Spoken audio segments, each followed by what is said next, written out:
Bonjour à tous, bienvenue dans votre émission Direct Santé. Direct Santé qui vous parle tous les jours de pathologies, de traitements ou encore de gestes nécessaires pour préserver une bonne hygiène de vie.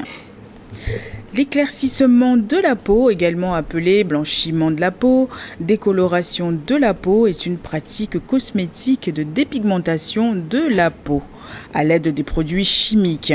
Donc il est couramment utilisé par certaines personnes pour couvrir les taches claires ou modifier les taches mates ou foncées pour des raisons esthétiques, et la peau claire pouvant être socialement valorisée.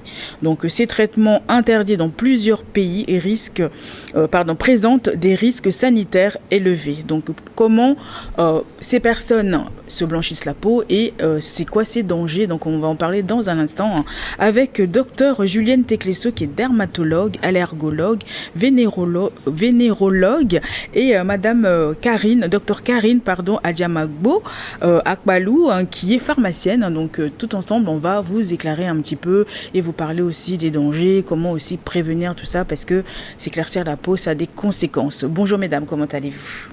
Madame Dr Teclesso, comment ça va? Bonjour, ça va bien et vous? Très très bien aussi, merci d'être avec nous ce matin.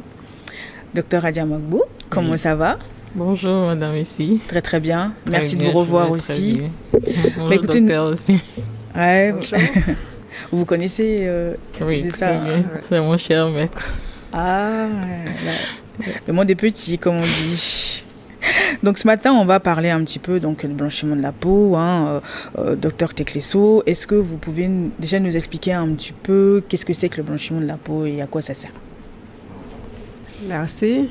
Alors, le blanchiment de la peau, encore appelé dépigmentation volontaire ou pratique cosmétique dépigmentante. Donc, il y a plusieurs thèmes qui sont utilisés pour appeler le phénomène. Alors, c'est une pratique par laquelle une personne, par sa propre initiative, se met à diminuer ou à faire disparaître la pigmentation physiologique, la pigmentation normale de sa peau. Donc, dans le blanchiment ou dans la dépigmentation volontaire, il y a l'aspect volontaire de la pratique. C'est la personne elle-même qui veut diminuer ou faire disparaître totalement sa couleur de peau normale. Ce n'est pas une dépigmentation qui est spontanée. Donc, c'est vraiment le bon vouloir de la personne. Le bon vouloir de la personne, oui. Et quel est le rôle de la mélanine?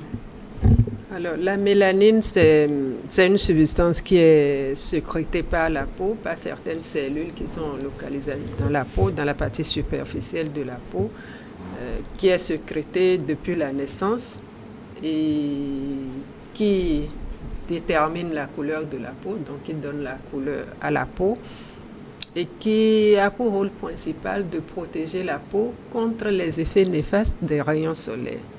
Le premier rôle de la mélanine, ou le principal rôle, c'est de protéger la peau contre les effets néfastes des rayons solaires et pour éviter les troubles de la pigmentation, c'est-à-dire les troubles pigmentaires, et pour éviter plus tard les cancers de la peau. Mais comment on peut savoir, parce que c'est vrai qu'on va tout acheter des produits à la pharmacie ou dans les magasins, comment on peut savoir que ces produits-là sont dangereux pour la peau? Est-ce qu'il y a des étiquettes? Est-ce qu'il y a des, je sais pas, c'est écrit quelque part que ces produits avec les composants, on peut savoir ça? Ce qui est souhaitable, c'est que le fabricant d'un produit donne la composition du produit, donne le principe actif du produit et les excipients, que ça soit bien notifié sur le produit pour que l'utilisateur qui va en pharmacie ou n'importe quel endroit pour se procurer d'un cosmétique connaisse ou bien sache ce qu'il achète comme produit. C'est ce qui est idéal, c'est ce qui est recommandé. Malheureusement, ce n'est toujours pas le cas. Et ça dépend généralement des pays où le cosmétique est fabriqué et des réglementations dans ce pays. Il y a des pays qui exigent, la réglementation est bien respectée. Mais il y a malheureusement des pays où vous aviez des cosmétiques qui sont fabriqués, où le fabricant n'indique pas ou ne dit pas toujours tout ce qu'il a utilisé comme principe actif dans le cosmétique. Et du coup, l'utilisateur peut s'en procurer, peut commencer par utiliser sans savoir que ce produit a un effet dépigmentant malheureusement. Et cette personne se retrouve à se dépigmenter la peau sans s'en rendre compte. Et quand il finit par s'en rendre compte, il peut laisser tomber. Ou alors, ça le plaît, il peut continuer malheureusement. C'est ça. Mais quand c'est écrit, quand l'étiquette est sur les produits, comment est-ce qu'on peut voir quel composant justement qu'on peut voir qui est dangereux? Alors, les composants qui sont dangereux, les composants utilisés pour se dépigmenter, il y en a plusieurs, il y en a beaucoup, il y en a de plus en plus. Les classiques que l'on connaît depuis, c'est 3 principalement. C'est-à-dire, il y a les cosmétiques fabriqués à base de médicaments que l'on appelle les corticoïdes, notamment les dermocorticoïdes, qui sont des médicaments qui sont très bien connus, qui sont utilisés pour traiter des pathologies, des maladies données, mais qui ont pour effet secondaire l'éclaircissement de la peau. Donc, c'est des médicaments qui sont bien connus. L'effet secondaire est également connu. L'effet secondaire de dépigmentation est connu. Et cet effet secondaire apparaît dans des circonstances données, lorsque vous l'utilisez pendant longtemps. Mais généralement, quand on utilise ces produits, on l'utilise dans la réglementation qui permet de ne pas avoir ces effets secondaires. Alors, les fabricants des cosmétiques vont mettre ces médicaments dans leurs cosmétiques juste pour rechercher l'effet secondaire de dépigmentation. Donc, ça, c'est les dermocorticoïdes. Donc, quand on voit dans le descriptif, quand on voit le nom, c'est quoi vous avez dit? C'est une famille de médicaments qu'on appelle les dermocorticoïdes. Donc, quand on a ça, vaut mieux éviter d'en prendre. Vaut mieux éviter, mais malheureusement, ce n'est pas toujours mentionné. C'est ça, oui. C'est ça. Et puis, d'autres composantes, il y a l'hydroquinone, qui est très, très bien connue, qui est même interdit dans certains pays par leur réglementation, à un certain pourcentage donné, et qui est utilisé également pour se dépigmenter avec des effets secondaires qu'on connaît très bien. Il y a les dérivés de mercure, le mercure qui est un métal, donc qui est utilisé également dans les cosmétiques pour se dépigmenter. Mais de plus en plus, il y a d'autres principes actifs. Il y a les acides de fruits, il y a les dérivés de la carotène. Donc, il y a beaucoup de principes actifs qui sont utilisés dans la dépigmentation. Mais en pharmacie, docteur Adiamagbo, en pharmacie, les gens qui viennent pour acheter ces produits-là, donc comment vous faites la différence entre ceux qui viennent de la part d'un médecin ou ceux qui viennent juste pour pouvoir acheter ces médicaments-là, ces produits-là sans ordonnance ou autre? Comment ça se passe? Bon. Dès qu'on reçoit le client qui vient à la pharmacie, dès qu'il est envoyé par un médecin, il vient souvent avec une ordonnance. Ça, c'est obligatoire et tu verras même le cachet du dermatologue à la fin. Il y a certains, ils viennent avec des bouts de papier pour chercher le dermocorticoïde ou soit des produits qui contiennent l'hydroquinone, Donc, c'est là vous commencez par poser la question, c'est pourquoi, c'est pour utiliser pourquoi. Donc, la personne qui hésite à te répondre dit que non, qu'on m'a envoyé, ou soit je l'utilise depuis pour éclaircir cette zone. C'est là, il y a certains qui le disent, et d'autres ne vous le diront pas. Mais ils utilisent parce qu'ils ont découvert à la suite d'une première prescription que c'est mentionné qu'après plusieurs semaines d'utilisation, vous pouvez vous éclaircir avec. Donc, certaines femmes continuent par s'éclaircir, par l'utiliser pour éclaircir carrément tout le corps. Ils peuvent se procurer 4 ou 5 boîtes, mais pas en pharmacie. Normalement, en pharmacie, c'est réglementé. Donc, vous ne pouvez pas servir ces dermocorticoïdes comme ça, mais même si vous refusez de servir en pharmacie, beaucoup de ces femmes se procurent dans les boutiques, dans les shops intitulés maintenant parapharmacie, qui ne sont même pas contrôlés, qui ne sont même pas sous l'égide d'un pharmacien ou bien d'un professionnel de santé, malheureusement. Et certains produits même déjà au marché, pas forcément en pharmacie. Donc les produits sur l'étalage au marché, on en trouve partout, qui contiennent du clobetasol, de l'hydroquinone, tous ces corticoïdes qui éclaircissent. Donc l'accès est facile malgré l'interdiction de vente.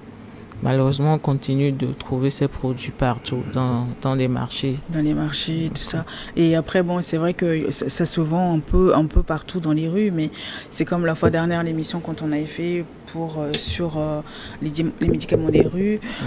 C'est pareil, le canot de circulation reste pareil, hein, c'est ça. Hein. Bien sûr, ça reste pareil parce que la réglementation interdit la vente de ces produits. Avant que le produit ne vienne en pharmacie, même si ce sont des produits cosmétiques, elles suivent normalement les lignes directives qu'il faut avant d'atterrir en pharmacie. On le prend chez le grossiste. Donc, le pharmacien ne va jamais mettre son diplôme en risque, prendre des produits décapants qui contiennent de l'hydroquinone et l'exposer dans son rayon parapharmacie. Mais malheureusement, on ne peut pas expliquer par où les autres produits arrivent actuellement et ces flambées de boutiques actuellement qui proposent tous ces produits. Même s'ils ne le trouvent pas dans les boutiques, il y a maintenant les ventes en ligne avec les réseaux sociaux. Vous pouvez vous-même commander votre produit de l'extérieur. Malheureusement, même si certains produits sont réglementés, il faut avoir une accréditation pour pouvoir le commander. Mais bon, tu peux passer par certains esthéticiens pour avoir ces produits interdits d'utilisation. Que seulement un dermato peut te prescrire, mais toi-même tu te lèves et puis bon, tu trouves un circuit qui est d'ailleurs illégal et tu t'en procures. Et puis il y en a énormément, il y a des savons, il y a des injections, il y a des médicaments, mais puis bon, j'en passe, hein. Vous allez vous en voyez de toutes les couleurs hein, quand ils viennent vous voir avec la peau complètement abîmée, non? Oui, effectivement, le plateau cosmétique c'est vraiment diversifié, je ne dirais pas enrichi, mais plutôt diversifié ces dernières années. Ce n'est plus seulement les savons et les laits de corps qui sont utilisés pour s'éclaircir, mais les utilisateurs les personnes recherchant le blanchiment de la peau ont de plus en plus des méthodes agressives, des injections, des comprimés ou des tablettes qui sont utilisées pour s'éclaircir. Et en plus des classiques laits de corps, des tubes qu'ils pressent pour mélanger dans des laits de corps, des huiles éclaircissants qui ont en fait des concentrations de produits éclaircissants plus élevées. Donc elles prennent des tubes avec une concentration plus élevée ou des huiles avec une concentration plus élevée qu'on mélange dans le lait de corps et qu'on applique en fonction de l'objectif recherché, soit sur le visage seul ou sur tout le corps. Donc, le plateau s'est beaucoup diversifié, les méthodes se sont de plus en plus diversifiées. Mais est-ce qu'elles se rendent compte que, bon, je dis elles, mais il y a aussi les hommes qui sont dedans, hein. Mais est-ce qu'ils se rendent compte vraiment que c'est dangereux pour la peau? Parce qu'il y a des brûlures des fois, il y a des parties de la joue complètement cramées. Mais malgré ça, ça continue, docteur. Alors, est-ce qu'ils se rendent compte? Je ne dirais pas non. Comme on voit sur l'image, oui. Là, c'est complètement cramé, quoi, au fait. Oui, malheureusement, ça, c'est un effet secondaire de la dépigmentation que nous appelons chronose exogène. Qui survient généralement lorsqu'on utilise des cosmétiques à base d'hydroquinone et qu'on est exposé au soleil. Donc l'image que vous voyez là, c'est un cosmétique dépigmentant en base d'hydroquinone plus exposition au soleil qui donne cet effet secondaire malheureusement irréversible. Il est brûlé là. Il est totalement brûlé et ça ne peut plus jamais disparaître malheureusement. Ah bon? Non. Ça, par exemple, c'est une complication irréversible. Il n'y a pas de traitement pour ça. À la limite, ça peut s'atténuer avec le temps légèrement, mais il vivra avec ça, par exemple, tout le reste de sa vie. Et donc, ce qui veut dire que quand ils utilisent ces produits-là, donc faut pas trop s'exposer au soleil, du coup. Oui, en fait, ça dépend du principe actif contenu dans le dépigmentant. Donc, les effets secondaires sont en fonction du principe actif contenu dans le dépigmentant. L'hydroquinone qui a ses effets secondaires, c'est vrai qu'il y a des effets secondaires qui sont communs à pratiquement tous les dépigmentants, comme les infections de la peau, comme certains troubles pigmentaires où vous recherchez un teint clair, mais vous aviez malheureusement des zones qui sont noires, qui sont hyper pigmentées, qui sont foncées et qui vont en contraste avec le teint clair que vous recherchez. Donc, il y a ces genres d'effets qui sont communs à l'ensemble des dépigmentants et il y a certains effets qui sont spécifiques à certains principes actifs donnés. Quand vous utilisez, par exemple, les corticoïdes dont on a parlé, vous pouvez avoir des infections de la peau, une peau qui devient totalement fragile, fine comme un paquet de cigarettes, et qui ne résiste plus à rien, donc qui ne joue plus son rôle de protection. La peau est là pour nous protéger contre les agressions extérieures, mais quand vous avez une peau comme ça, elle ne joue plus son rôle de protection. Des effets secondaires quand même plus graves, notamment le cancer de la peau, qui peut survenir quand vous utilisez des dépigmentants pendant longtemps. De l'hypertension. Vous pouvez devenir hypertendu parce que vous utilisez des dépigmentants. Vous pouvez devenir diabétique parce que vous utilisez des dépigmentants et puis j'en passe. J'imagine bien que là, il y a un énorme danger derrière et puis malheureusement, ça fait tellement longtemps qu'on en parle, mais ça se multiplie et ça s'élargit au fur et à mesure que les années passent et malheureusement, c'est vraiment, ça devient un problème très dangereux. Mais écoutez, on va marquer un temps de pause, on revient juste après les informations. Reste avec nous.